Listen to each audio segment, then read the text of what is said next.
Luna को बचपन से ही लोग नफरत की नजरों से देखते आए थे। जहां भी वह चलती, जमीन से जहरीले मशरूम उगाते। वह जिस किसी को छू लेती, उसकी त्वचा सड़ने लगती और सांस लेना मुश्किल हो जाता। इसी वजह से लोग उसे मशरूम वाली चुड़ैल कहते थे। सब उससे दूरी बनाकर रखते थे, क्योंकि जो भी पास आता मुसीबत में पड़ जाता। उसका नाम था लूना। जब वह उदास होती तो अपनी टोपी से खुद को ढक लेती। उसी पल उसके चारों ओर कांटे उगाते, मानो दूसरों को चेतावनी दे रहे हो कि पास मत आना। लेकिन हर कोई उससे नफरत नहीं करता था। दवा की दुकान का मालिक उसे पसंद करता था। लूना जो दवाइयां बनाती थी वे चमत्कार की तरह असर करती थी। फिर भी जब वह उससे मिलता तो मोटा मास्क पहनता और जाते वक्त उससे कहता कि अपने मशरूम हटा ले। उसके पास कोई और रास्ता नहीं था। लूना की सबसे पसंदीदा जगह थी किताबों की दुकान। वहाँ किताबों के पहाड़ थे और उसका मालिक एक एल्फ था। जब लूना खुश होती तो उसके कांटों पर गुलाब खिल जाते। एल्फ उसका दिल से स्वागत करता था। वह महसूस कर सकता था कि जब भी लूना शहर आती, हवा में फैला जहर कम हो जाता। लेकिन उसी खास ताकत की वजह से लूना और उसके मशरूम खुद भी जहरीले थे। लूना इंसानी दुनिया से नफरत नहीं करती थी, भले ही लोग उसके साथ बेरहमी से पेश आते थे। उसके मशरूम हवा में फैली बुराई को साफ कर देते थे। वे चाहे डरावने दिखें, लूना उन्हें बड़ी शांति से संभालती थी। कभी कभी वह एक मशरूम तोड़कर खुद भी खा लेती, जैसे लोगों की कड़वाहट का स्वाद चख रही हो। एल्फ उसे अपनी किताबें शुद्ध करने के लिए धन्यवाद देता था, लेकिन हर बार उसके आने पर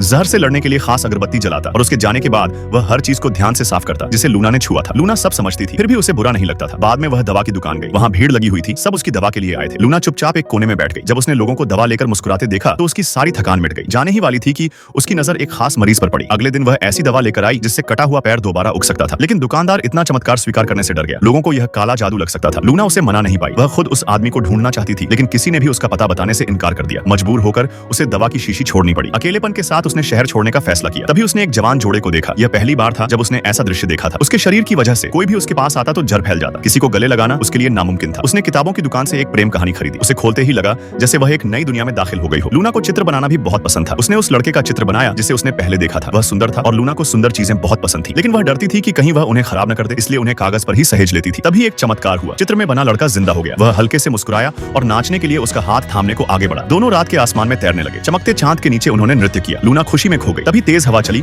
और लड़के को अपने साथ उड़ा ले गई। लूना ने उसे पकड़ने की कोशिश की, लेकिन उसके हाथ में सिर्फ ठंडी सी कागज की शीट रह गई। वह रात उसकी जिंदगी की सबसे कीमती याद बन गई।